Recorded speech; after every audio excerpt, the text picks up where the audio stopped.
Hello, fellow traders. 'Tis I, TheRumpledOne, coming to you on Tuesday, August the 24th. The year's 2021. Let's talk trading. You versus you. These videos are for educational purposes only. Your results may differ from mine. You versus you. Giving away my age, I used to read Mad Magazine. And one of the comics in Mad Magazine was Spy versus Spy. The one spy had a black outfit on, and the other one had a white outfit on, but they looked like twins, but they were always doing stuff to each other. So, you versus you. When you really boil down the market and trading, you sit there, you look at your screen, and you decide to enter a trade. Now, what can you do? Basically, you can make sure you don't lose any more than you're willing to lose. We talk about that all the time. And on the other side of the fence, if the market smiles upon you and gives you an opportunity to take some profit, you can exit the trade and make money. But what if you get in your own way? You versus you. Starting off, you see your trigger, but for some strange reason, you stops you from entering the trade. What made you do that? Was it that you went down your trading list and you looked at all the reasons not to enter the trade and you saw one or more reason not to enter the trade? Or was it more likely a gut, a seat of the pants decision? And then maybe you're in the trade and you decide not to put your stop loss on and the trade barrels against you. And you should have stopped out, but no, you let it keep going and keep going. See, that's you versus you. Or what if the trade's up 20 some pips? Then it starts to drop 19 pips, 18 pips. You want those extra pips back 17 pips, 16 pips. It's once again you're letting your money slip away. It's right there. All you got to do is exit the trade and it's all yours. But nope, you're getting in the way of yourself. Now, there are some bad breaks.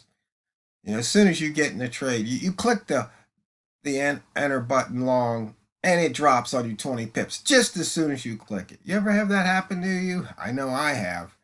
It's like the market was just waiting for you. How could that happen? But it does. You just have to take your lumps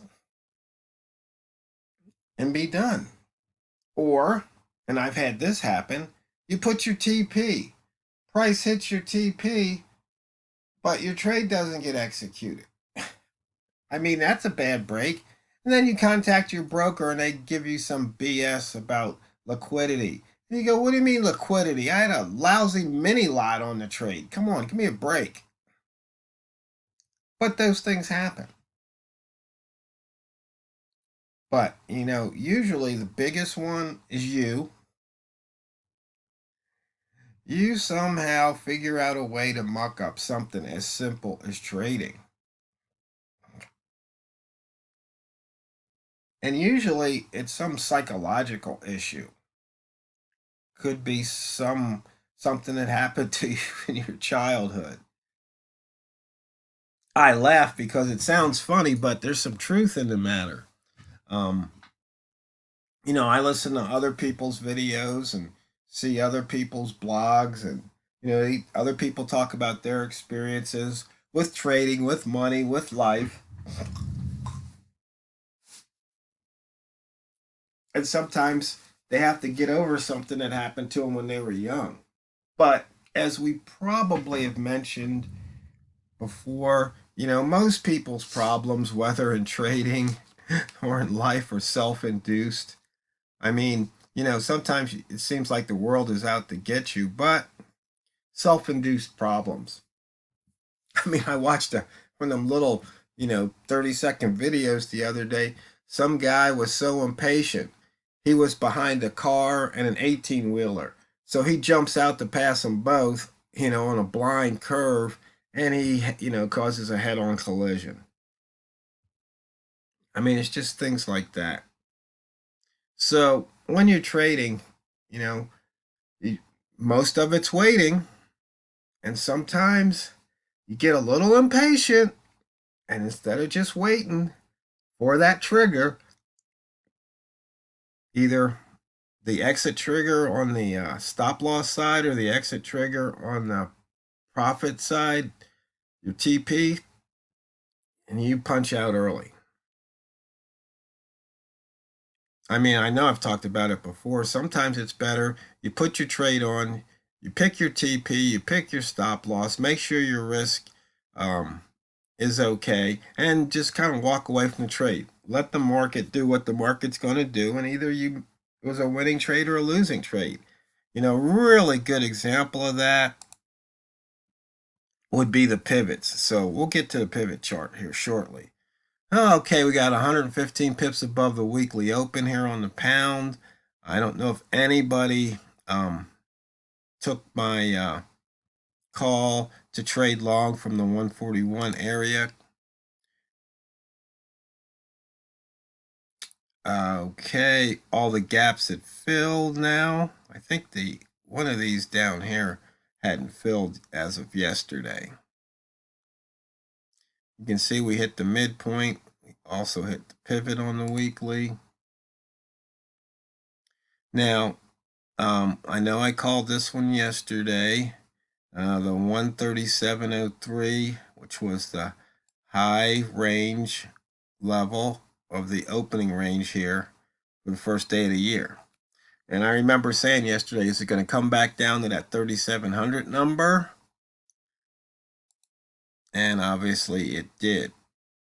Now, see, you might wonder, well, how do you know? I don't know. I just look at the chart and say, this might be possible. And if so, trade accordingly. We're about 170 pips off the monthly open. At the moment, we're back into yesterday's upper wick zone here. As you can see, we're in the inside bar range from 22 days ago. And we're in the inside bar range from 5 months ago.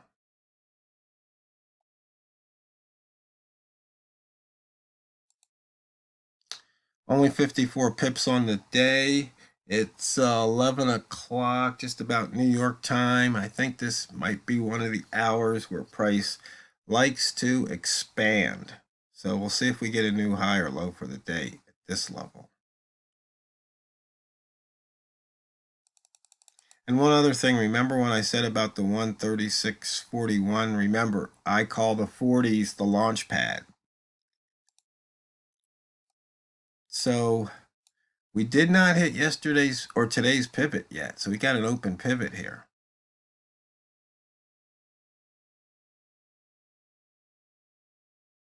And you can see how price is kind of meandering around the open here, just staying above. That's today's open. Range too low at 53. I like to see 60. But there was a nice pullback, 15, now 14 pips off that current daily high. Let's see, usually I have the M15 chart up here.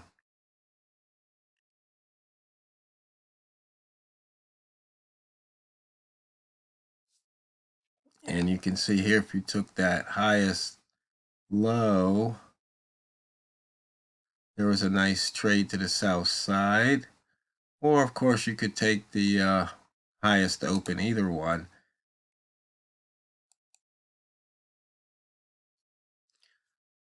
Missed that pivot. Once again, missed the daily. But as I showed everybody yesterday, we hit the weekly and the monthly.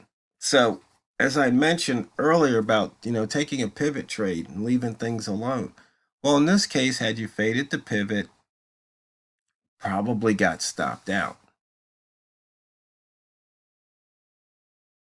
But the thing is,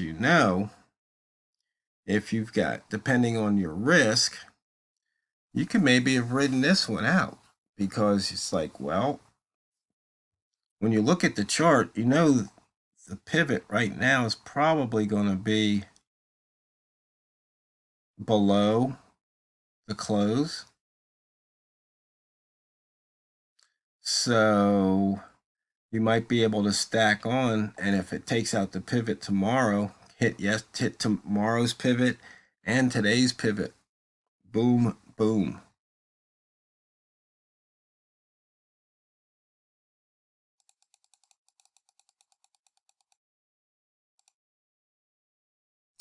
Once again, we're in the upper wick zone, yesterday's daily candle.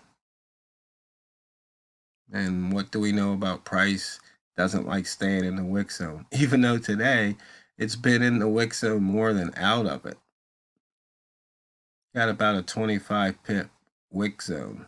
And so when you have a 50 pip range, yeah, there's a good chance it's going to be in there. Looking at the Walmart lines and the lowest high, highest low trade.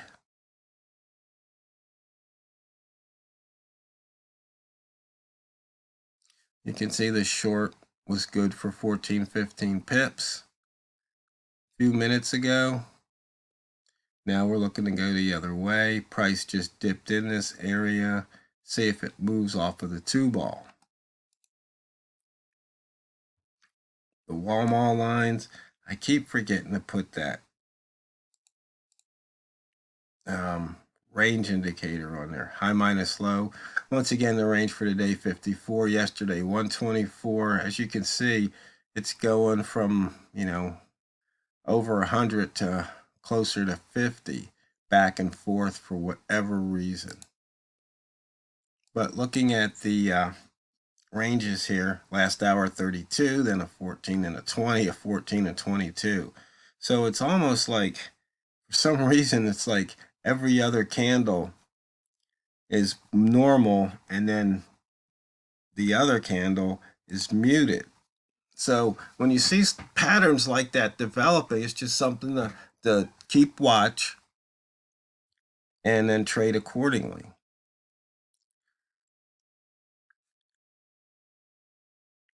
And right now we've got a Walmart being called at short at 30, long at 40. And you'll just have to wait and see what happens. You can see we're in the red rat zone up here. We're 32 pips ATR from the open. Is that right?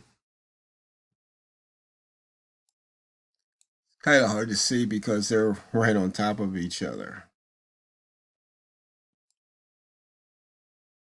But here's open plus 100 ATR, open minus 100 ATR.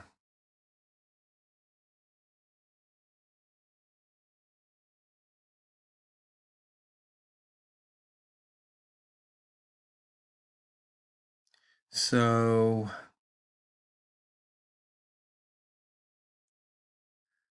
I guess price doesn't want to move off of that area, so for us to see. So fellow traders, you versus you. Make sure when you're making decisions, it's based off of something that's part of your plan that you've written down, so you don't get in your own way when you're trading.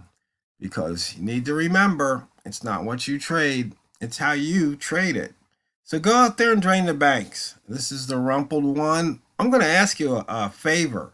I've noticed how a lot of the other video makers say to hit the like button to help out with the YouTube algorithm.